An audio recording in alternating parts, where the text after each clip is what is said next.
The child's question yesterday continues to be the question for today. Daddy, what makes this afternoon special than other afternoons? What makes this Mass special than other Masses? The question is valid, and the question needs to be answered. If this is a Mass, why is the altar bare without altar cloth? No candles, no flowers on the altar. If this is a Mass, why did the servers and the Archbishop come walking up to the sanctuary in silence? Do you see us prostrating on the altar every time we celebrate the Mass? And why are the lights not on? And later on, you may have to ask, why is there no final blessing? Why are some of the songs not sung? What makes this afternoon special than other afternoons?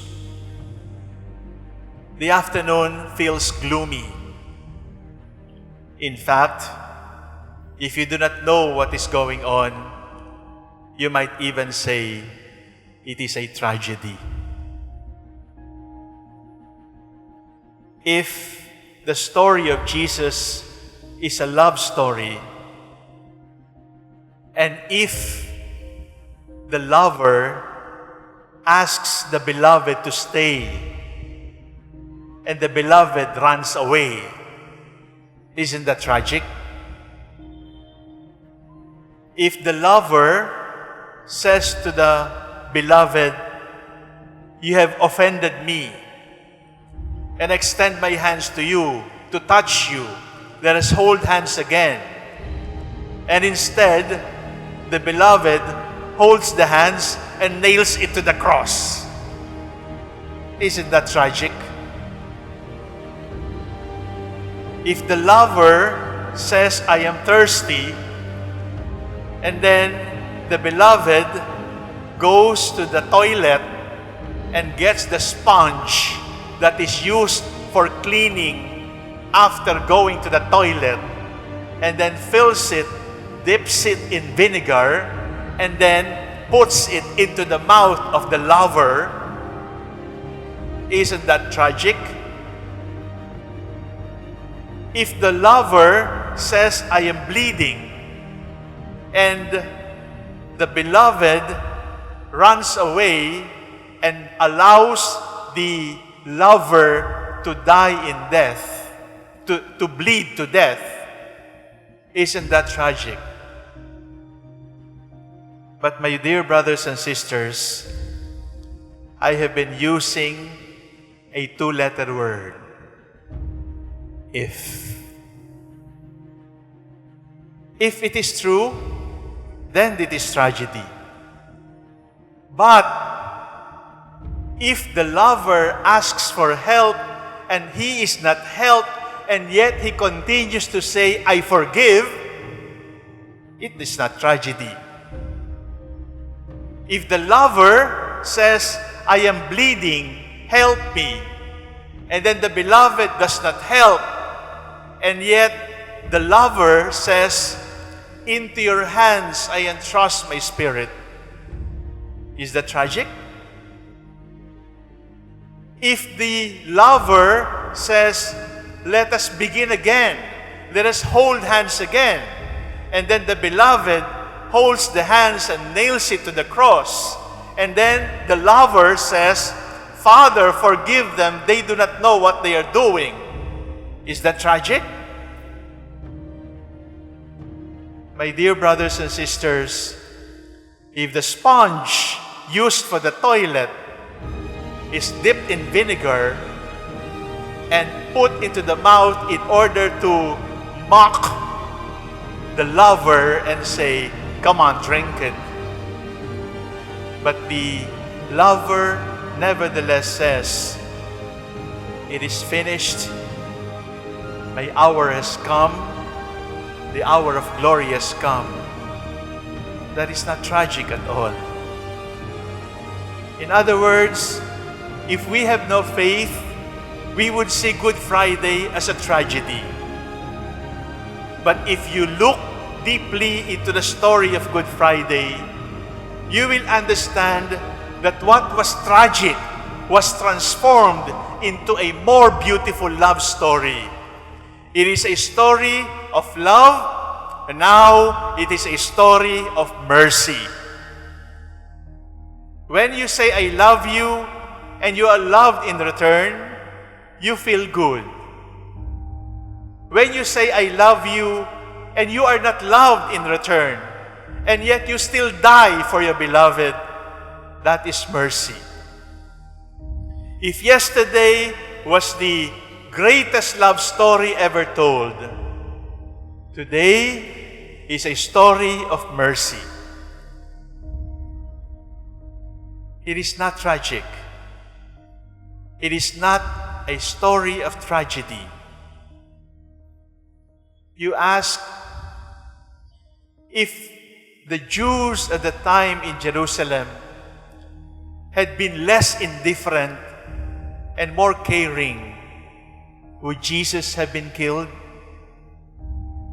They were indifferent, and that indifference killed him. He passed through the streets of Jerusalem, from the Praetorium to Calvary. It was not a short distance, but he passed through the streets where there were vendors, where there were people walking, and plenty of people because the Passover was coming. But they were not disturbed. It was an indifferent crowd. It was an indifferent city. It was a city that did not care. And not only was it a city that did not care, it was a city that was insensitive. It was numb. It was not feeling anymore. It was not disturbed anymore by seeing a wounded person. It was not disturbed anymore even if that person carrying the cross had stumbled 3 times. Even if his face did not look like a human but looked like a worm, they were not disturbed anymore.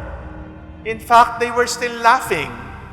And the soldiers were still saying, "We are only 4 and there are 5 vestments. Let's draw lots. Let's have fun." Insensitive. But why did they become insensitive and indifferent? Because Jesus had become invisible. They played blind. They did not like to see. They played blind, and Jesus became invisible so that Jesus could not disturb them. If Jesus was killed by indifference, if Jesus was killed by insensitivity, if Jesus was killed by playing blind, he was killed. Isn't that tragic? No, brothers and sisters.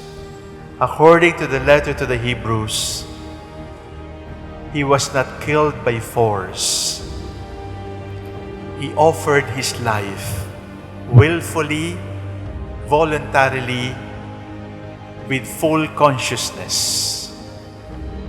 That is why at the end he could say, "It is finished. Into your hands I entrust my spirit." But why do we have to retell this story? Because indifference is still here. Why do we have to retell the story? Because we are still insensitive, incapable of crying with those who cry and laughing with those who laugh. Why do we need to retell the story? Because until now, Jesus is still made invisible by our playing blind, by our looking the other way. Brothers and sisters, that is why we need Good Friday. Good Friday is not a tragic day. Good Friday is a day of mercy. It is not just a day of love. It is a day of God's mercy. Because on this day, indifference was conquered by love. On this day, insensitivity was conquered by care, the care of God.